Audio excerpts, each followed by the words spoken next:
Je vous disais hier que nous allons essayer de regarder dans l'Ancien Testament pour mieux comprendre le rôle de Marie. Alors, peut-être que vous trouvez ça un peu surprenant ou... Vous voyez, quand on cherche à voir quelque chose du mystère de Marie dans l'Ancien Testament, en général, on regarde les personnages qui préfigurent la Vierge Marie. Judith, Esther. Mais ce matin, je voudrais m'arrêter sur deux choses. L'une que j'ai découverte il n'y a pas longtemps et l'autre qu'on a peut-être un petit peu moins l'habitude de regarder. C'est l'Arche d'Alliance et la Reine-Mère dans l'Ancien Testament. C'est quelque chose que j'ai découvert il n'y a pas très longtemps. J'ai voulu un texte du père André Feuillet, qui est un exégète, qui explique que, en fait, dans le royaume d'Israël, dans l'Ancien Testament, celle qui partageait l'autorité du roi, c'était pas sa femme, c'était sa mère.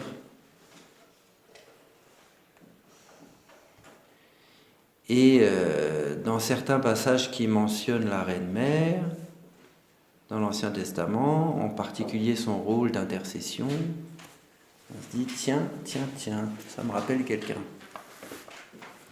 Ça me rappelle quelqu'un. Bref.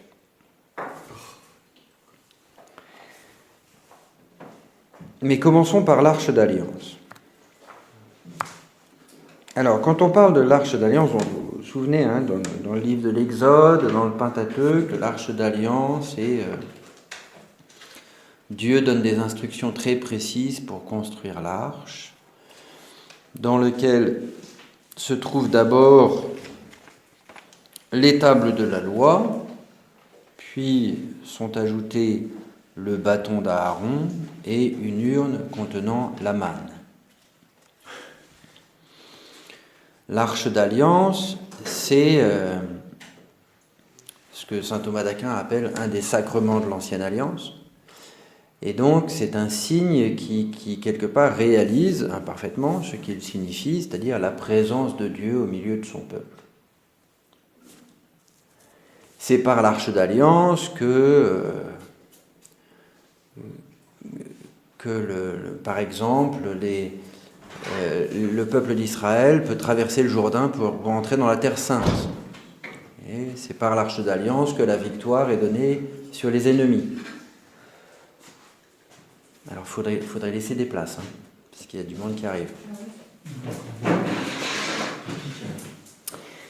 Et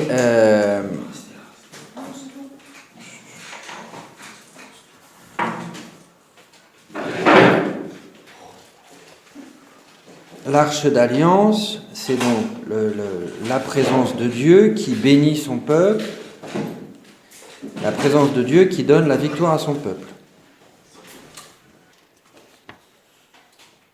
Le parallèle peut-être le plus clair qui permet d'appliquer ce qui est vrai de l'Arche à Marie, c'est la visitation. Vous voyez, après, on en a déjà parlé un petit peu hier. Après l'Annonciation, Marie prend cette initiative d'aller visiter Élisabeth.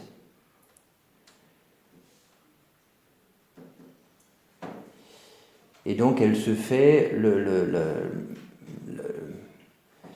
vous voyez, Marie, elle ne donne pas de message à la visitation. Elle ne fait qu'apporter la présence de Jésus.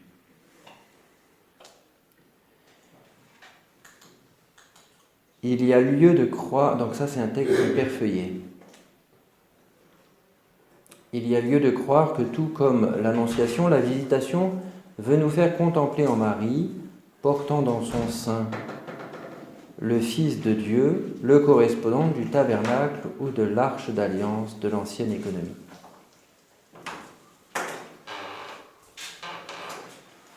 On a lu déjà hier le texte dans l'Apocalypse. Vous vous souvenez ? Le dernier verset du chapitre 11, juste avant la vision de la femme. Alors s'ouvrit le temple de Dieu, celui qui est dans le ciel, et l'arche de son alliance apparut dans son temple. Et ce furent des éclairs, des voix, des tonnerres, un tremblement de terre et une forte grêle. La présence de l'arche est accompagnée de manifestations extraordinaires. En particulier dans l'Ancien Testament, la présence de l'arche est accompagnée de la nuée. On pourrait voir, par exemple, au moment de la dédicace du temple par Salomon, Dieu prend possession du temple et manifeste sa présence par la nuée. On pense à ce que l'ange dit au moment de l'Annonciation. L'Esprit Saint viendra sur toi et la puissance du Très-Haut te prendra sous son nom. Il faut se rappeler qu'au moment de la vie du Christ sur terre, l'arche d'alliance, elle n'est plus là. L'arche d'alliance a été perdue au moment de l'invasion des Babyloniens, au moment de l'exil à Babylone. Et c'est très mystérieux dans la conduite de Dieu. C'est l'arche d'alliance qui a accompagné le peuple à partir du temps de Moïse, manifestant la fidélité de Dieu à son alliance, la présence de Dieu au milieu de son peuple. Cette arche d'alliance, eh bien, elle n'est plus là. Et on ne sait pas ce qu'elle est devenue. Alors dans le livre des Maccabées, il y a cette transmission d'une tradition qui veut que ce soit le prophète Jérémie qui l'ait cachée sur le mont Nebo. Mais personne ne sait où. En Éthiopie, ils ont cette tradition que l'arche d'alliance est cachée dans une église en Éthiopie. Ouais. On demandera à frère Antoine d'aller voir la prochaine fois qu'il va en Éthiopie. Mais le fait est qu'on ne sait pas. Le fait est qu'on ne sait pas. Et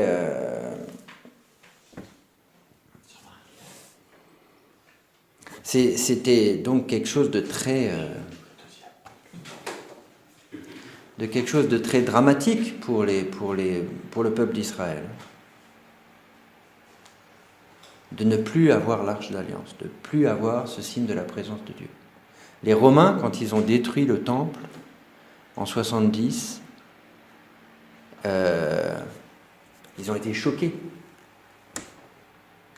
que dans le Saint des Saints, il n'y avait rien. Et même dans les temples païens, au milieu, il y avait une idole. Et là, ils sont rentrés, ils ont franchi le rideau du temple, ils ont été dans le lieu, au cœur du temple, et puis il n'y avait rien. Les Romains, ça les a... Ils se sont dit, mais qu'est-ce que c'est que cette religion ?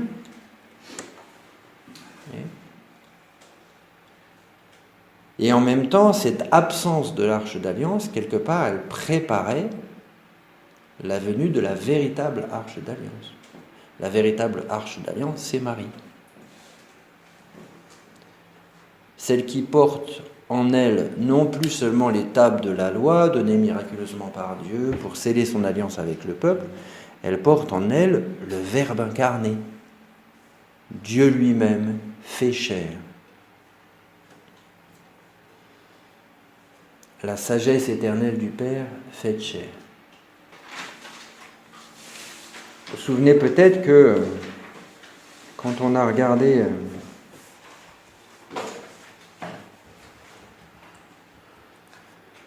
hier le chapitre 12 de l'Apocalypse, on s'est demandé, mais c'est quoi ce combat ? C'est quoi cette victoire ? Pourquoi Marie, elle ne combat pas ? Vous voyez ? Le dragon. Pensez à l'arche d'alliance dans l'Ancien Testament. Vous voyez ? La présence de l'arche donne la victoire au peuple. Parce que l'arche rend Dieu présent. Et c'est Dieu qui donne la victoire. Alors, c'est pas magique, vous vous souvenez de l'histoire dans... je ne sais plus dans quel livre c'est, je crois que c'est dans le premier livre de Samuel, où justement le peuple qui est infidèle à l'alliance et qui est en combat avec les Philistins, fait venir l'arche en grande pompe. Et puis les Philistins sont terrorisés, il y a une bataille, et puis les Philistins gagnent et capturent l'arche. Alors, ça leur réussit pas beaucoup parce que l'arche est pour eux, ils la mettent dans le temple de leur dieu païen, là, et puis le temple s'écroule, plein de Philistins meurent, ils disent, bon, on va leur rendre, hein, pour finir. On va pas la garder. Hein. Mais pourquoi Dieu n'a pas donné la victoire à son peuple à ce moment-là, alors que l'arche était là? Parce que, clairement, dans le texte, c'est montré que là, ils n'étaient pas sincères, ils n'étaient pas fidèles à l'alliance. Ils voulaient juste utiliser Dieu à leur manière. C'est pas de la magie, là, l'arche. Il s'agit d'être fidèle à l'alliance. Il s'agit de vraiment accueillir la présence de Dieu. Mais la nouvelle arche, c'est Marie. Et quand on essaie de réfléchir sur le rôle de Marie dans nos combats, eh bien, c'est pas elle qui se bat, voyez. Mais on a besoin d'elle pour vivre de la présence du Dieu de l'Alliance, alors que nous sommes sur le champ de bataille, sur ce champ de bataille cosmique dont on parlait hier. Ce champ de bataille qui n'est pas simplement à la mesure de nos petites tentations, de nos petits problèmes, qui est à la mesure de toute l'Église, de l'univers entier, de toute la création spirituelle et matérielle. Pour pas être écrasé par l'ampleur du combat, nous avons besoin d'être auprès de Marie. C'est pas pour rien que quand Jean, le disciple bien-aimé, est décrit comme étant au pied de la croix, en fait, il n'est pas dit qu'il était au pied de la croix, il est dit qu'il était auprès de Marie. Près de la croix de Jésus se tenait sa mère. Alors, je reviens, je ne vais pas dire n'importe quoi. Oui, mais le texte ne nous dit pas Jean était au pied de la croix. Non. Le texte nous dit près de la croix de Jésus se tenait sa mère, la sœur de sa mère, Marie, femme de Clopas, et Marie de Magdala. Voyant sa mère et près d'elle, le disciple qu'il préférait. Jean, il est décrit comme étant près de Marie. On ne va pas chipoter sur les mots, effectivement, Marie est près de la croix, donc il est près de la croix, mais il est significatif qu'il soit décrit comme étant près de Marie. Pourquoi ? Parce que se tenir sur le champ de bataille qu'est le calvaire, sans Marie, c'est pas possible. Sans Marie, c'est pas possible. Vous vous souvenez peut-être de l'histoire de David et Goliath ? Vous savez, quand Goliath met au défi, c'est encore le premier livre de Samuel, quand Goliath met au défi les armées d'Israël, tout le monde est terrorisé, tout le monde tremble, etc. Et puis David arrive avec le ravitaillement pour ses frères. Vous voyez, il a été envoyé avec son père, avec du fromage et je ne sais plus quoi. Et puis il entend parler de cette histoire, il dit mais qu'est-ce que c'est que ça ? Il se prend pour qui lui ? De mettre au défi les armées du Seigneur, mais je vais lui régler son compte, moi. Mais l'audace de David, elle n'est pas fondée sur son habileté au combat, sur sa force physique, mais son audace, elle est fondée sur le fait que cet homme-là, il a mis au défi les armées du Seigneur. C'est Dieu qui donne la victoire à son peuple. C'est comme l'histoire de Gédéon dans le livre des Juges. C'est Dieu qui donne la victoire à son peuple. Et l'arche d'alliance, c'est le signe de cette victoire qui est donnée. C'est plus qu'un signe, c'est ce par quoi la victoire est donnée.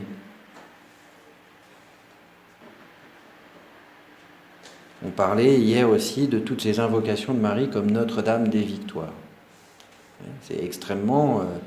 Alors, ça correspond à des événements historiques précis, des dangers précis, des secours précis qui ont été apportés par la Vierge Marie, mais c'est signe d'une réalité spirituelle beaucoup plus profonde. Elle est celle par qui la victoire nous est donnée. C'est quand même fort, vous voyez, quand on regarde la manière dont on prie la Vierge Marie, c'est ça qui est très touchant dans ce livre dont je vous ai cité un passage hier, là. La Vierge Noire et le mystère marial.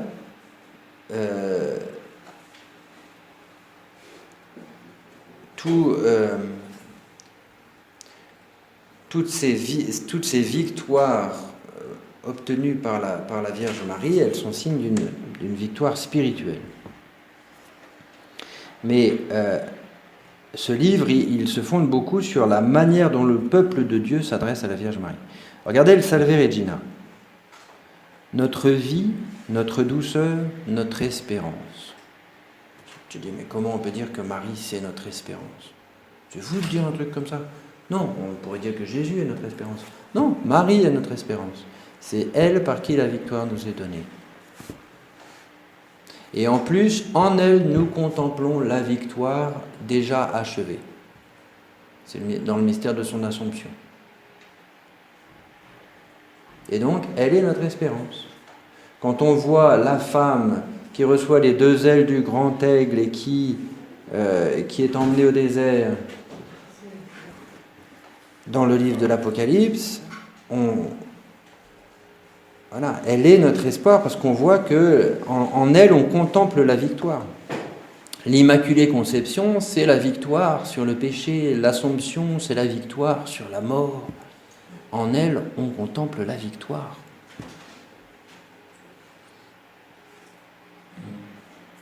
Elle est, quand elle chante le Magnificat, vous voyez, elle chante la fidélité de Dieu.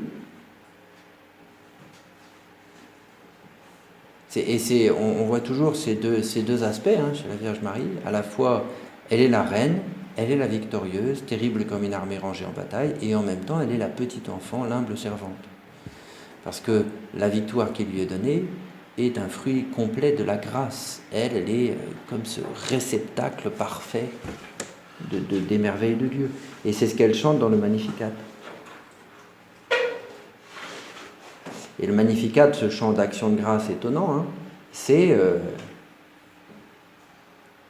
quand on lit le Magnificat, c'est comme si elle disait « Ça y est, c'est fait. C'est fait. On a gagné. On a gagné. » Tout ce qui est décrit dans le Magnificat est décrit comme fini, accompli. Il a... chapitre 1 de Saint Luc. « Car le Tout-Puissant a fait pour moi de grandes choses, saint est son nom, et sa bonté s'étend d'âge en âge sur ceux qui le craignent. Il a déployé la force de son bras, il a dispersé les hommes au cœur superbe, il a renversé les potentats de leur trône et élevé les humbles, il a rassasié de biens les affamés, renvoyé les riches les mains vides. Il a porté secours à son serviteur Israël, se souvenant de sa bonté, ainsi qu'il l'avait promis à nos pères, en faveur d'Abraham et de sa descendance à jamais. » C'est fait. C'est étonnant parce que Jésus n'est même pas né. Jésus, il a été conçu 3 jours avant. C'est fait. C'est vraiment un chant de victoire, le Magnificat.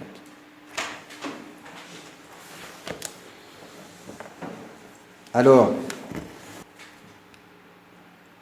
pour revenir à nouveau au chapitre 12 de l'Apocalypse, vous vous souvenez que ce combat qui est décrit au chapitre 12, ce combat auquel la femme participe sans participer, puisqu'elle est victorieuse sans être sur le champ de bataille, la victoire, c'est celle de l'agneau.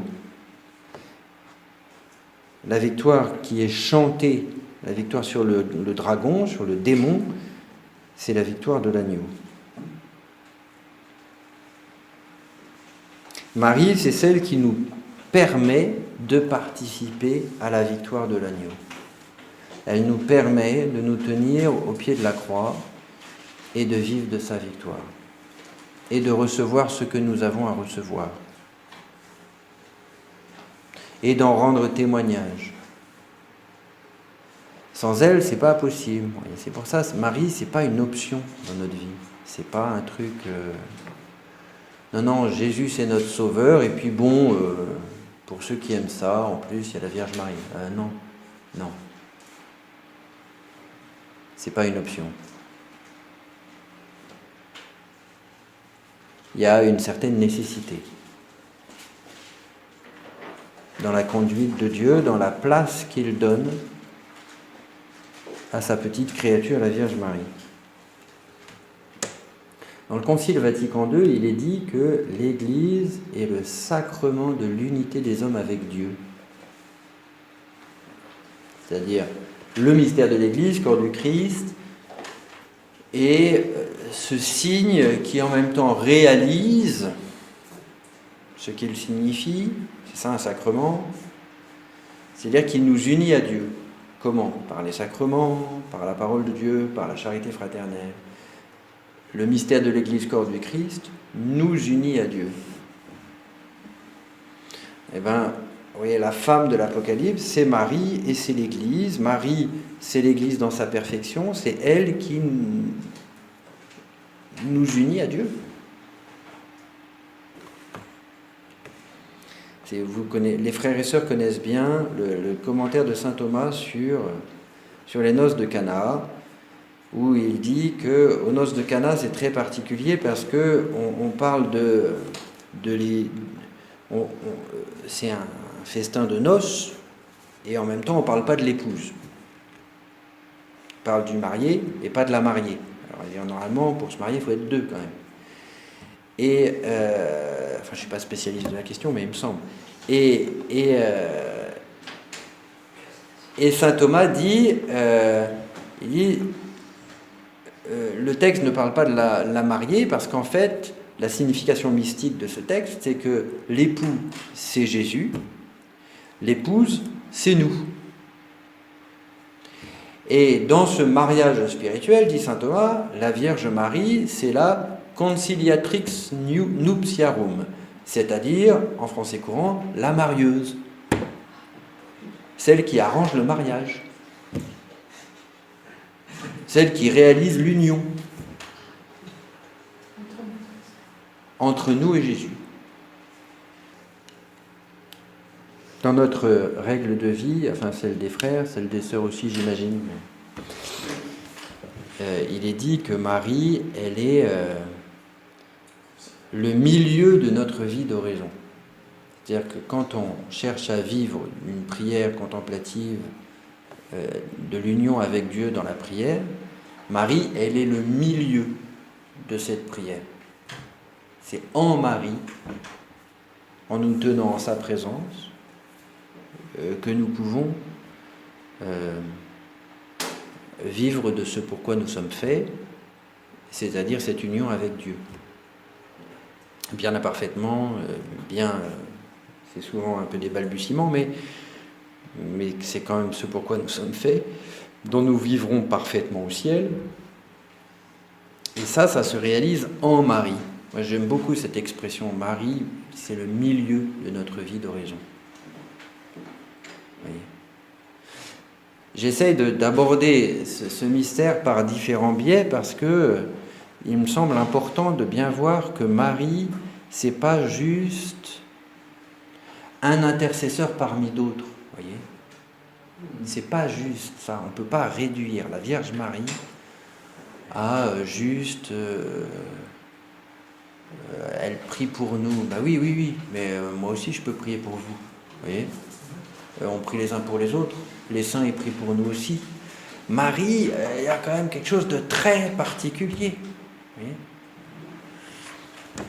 arche d'alliance.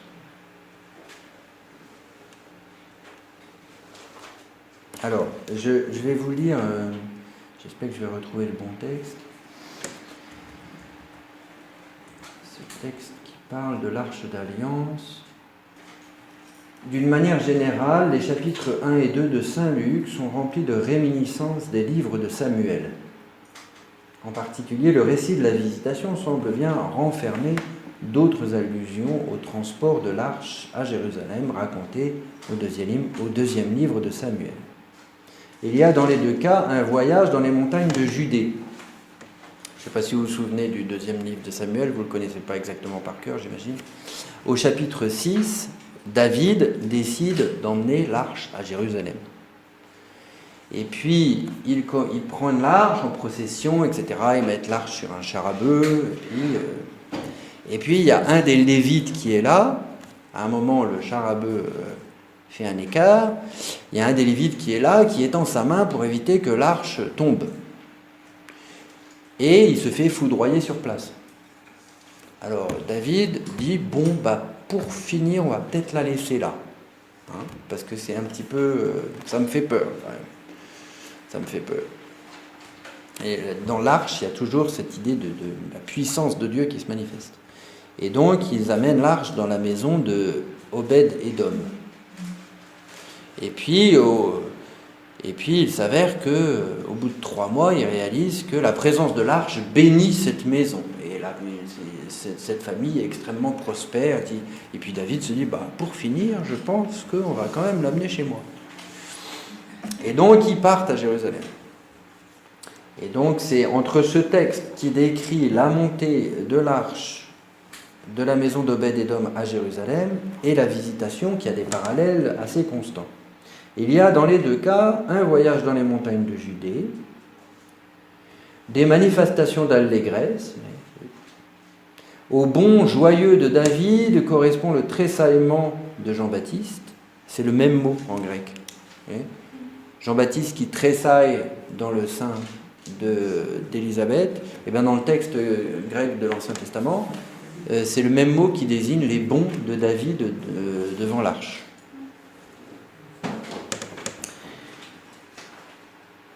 Il y a aussi la durée de 3 mois. L'arche de Yahvé resta 3 mois dans la maison d'Obed-Édom, comme Marie qui reste 3 mois auprès d'Élisabeth. Alors on se dit, c'est quand même pas un hasard. Donc, il y a tous ces parallèles, et puis il y a profondément ce que cette translation de l'arche signifie. Accueillir l'arche à Jérusalem, c'est accueillir la présence de Dieu au milieu de son peuple. Alors, Marie et l'arche, elles portent la présence qui est source d'allégresse, de prospérité, la présence de Dieu pour le peuple, qui est source d'allégresse, de prospérité, de joie, de victoire. Et puis en même temps, Marie, c'est la mère du Seigneur. Alors là, c'est l'exclamation d'Élisabeth. Vous vous souvenez ce que dit Élisabeth ? Comment se fait-il que la mère de mon Seigneur vienne jusqu'à moi ? Il faut y réfléchir à ça, parce que c'est quand même fort ce que dit Élisabeth là. C'est un acte de foi. Elle salue Marie comme la mère de Dieu. Et en même temps, la mère du roi. Je vous disais que dans l'Ancien Testament, c'est pas la femme du roi qui partageait sa dignité royale, c'est sa mère. Alors, c'était sans doute aussi lié au fait qu'ils étaient quand même assez polygames. Donc, le roi, des femmes, il n'en avait pas qu'une. Comme Salomon, déjà, il en avait 300 à la fin. Ça aurait été compliqué au niveau pour trouver de la place pour les trônes, vous voyez. Mais c'est aussi on voit d'ailleurs bien avec Salomon que quand Bethsabée, donc la mère de Salomon, vient le visiter, il fait disposer un trône à côté du sien. Bethsabée partage la dignité royale de Salomon. Et Bethsabée a ce rôle d'intercession. Elle se fait l'avocate de je ne sais plus qui d'ailleurs, auprès de Salomon. Donc Marie, elle est à la fois l'arche qui rend présent le Seigneur, et en même temps, elle est la mère de mon Seigneur. Alors, je vous lis un petit texte de Benoît XVI cette fois. Les textes que je vous ai lus précédemment, c'est le Père Feuillet. Là, je vous lis un petit texte de Benoît XVI, c'est une homélie qu'il a faite le jour de l'Assomption 2011. Dans la première lecture, nous avons entendu « Alors s'ouvrit le temple de Dieu dans le ciel, et son arche d'alliance apparut dans le temple. » Quelle est la signification de l'arche? Qu'est-ce qui apparaît? Pour l'Ancien Testament, elle est le symbole de la présence de Dieu parmi son peuple. Mais désormais, le symbole a laissé la place à la réalité. Ainsi, le Nouveau Testament nous dit que la véritable arche d'alliance est une personne vivante et concrète. C'est la Vierge Marie. Dieu n'habite pas un meuble. Dieu réside dans une personne, dans un cœur, Marie. Celle qui a porté dans son sein le Fils éternel de Dieu fait homme, Jésus, notre Seigneur et Sauveur. Dans l'arche, comme nous le savons, étaient conservées les 2 tables de la loi de Moïse qui manifestaient la volonté de Dieu de conserver l'alliance avec son peuple, en indiquant les conditions pour être fidèle au pacte de Dieu, pour être conforme à la volonté de Dieu, et ainsi également à notre vérité profonde. Et quand on est fidèle à l'alliance, non seulement on est fidèle à Dieu, c'est pas juste un deal avec Dieu. En étant fidèle à l'alliance, on est fidèle à ce pourquoi nous sommes faits. Le passage de la première épître de Saint Jean que je vous citais hier, voyez quel grand amour le Père nous a aimés pour que nous soyons appelés enfants de Dieu, et nous le sommes. Ce que nous serons ne paraît pas encore clairement, mais nous savons que lorsqu'il paraîtra, nous lui serons semblables parce que nous le verrons tel qu'il est. Ça, c'est ce pourquoi nous sommes faits, et c'est par l'alliance que nous pouvons être réaliser vraiment ça. Donc pour être fidèle au pacte de Dieu, pour être conforme à la vérité, à la volonté de Dieu, et ainsi également à notre vérité profonde. Marie est l'arche d'alliance, car elle a accueilli en elle Jésus, elle a accueilli en elle la parole vivante, tout le contenu de la volonté de Dieu, de la vérité de Dieu. Elle a accueilli en elle celui qui est l'alliance nouvelle et éternelle, qui a culminé dans le don de son corps et de son sang, un corps et un sang reçus de Marie. On reviendra sur le lien entre Marie et l'Eucharistie. C'est donc à juste titre que la piété chrétienne, dans les litanies en l'honneur de la Vierge, s'adresse à elle en l'invoquant comme Federis Arca, c'est-à-dire arche de l'alliance, arche de la présence de Dieu, arche de l'alliance d'amour que Dieu a voulu établir de façon définitive avec toute l'humanité dans le Christ. Pour prendre un autre exemple dans la prière, les frères et sœurs, on connaît ce chant qui est en fait, je ne savais pas moi, mais qui est un chant très très ancien, qui date du 3e ou 4e siècle, qui vient d'Égypte, le Sutum Presidium. Alors, ça fait comment? Sous ta miséricorde, nous trouvons refuge, Mère de Dieu, ne dédaigne pas les prières que nous t'adressons au milieu de nos peines, mais délivre-nous de tout danger, ô Vierge pure, entre toutes bénies. Et c'est impressionnant de s'adresser à la Vierge Marie comme ça, comme si c'est elle qui faisait. Vous voyez, on aurait envie de dire, mais non, c'est Dieu qui fait. Ah oui, mais apparemment Dieu délègue. Apparemment Dieu passe par la Vierge Marie d'une manière très spéciale, très particulière.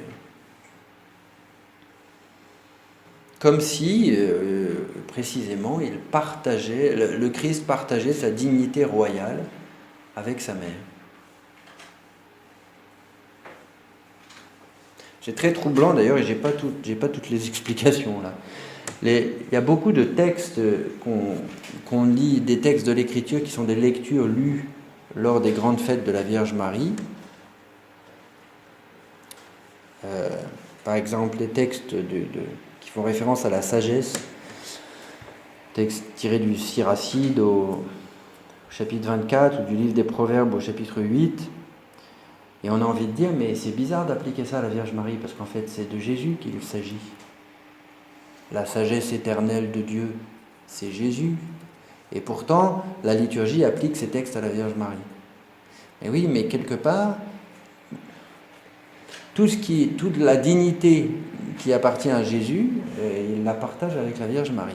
C'est très mystérieux, hein, la Vierge Marie. Je ne vais pas dire que la Vierge Marie est de nature divine, hein, mais comme on le disait hier, cette divinisation, ce mouvement de divinisation de la grâce, fait que elle partage tout ce qui appartient à la dignité royale de son Fils.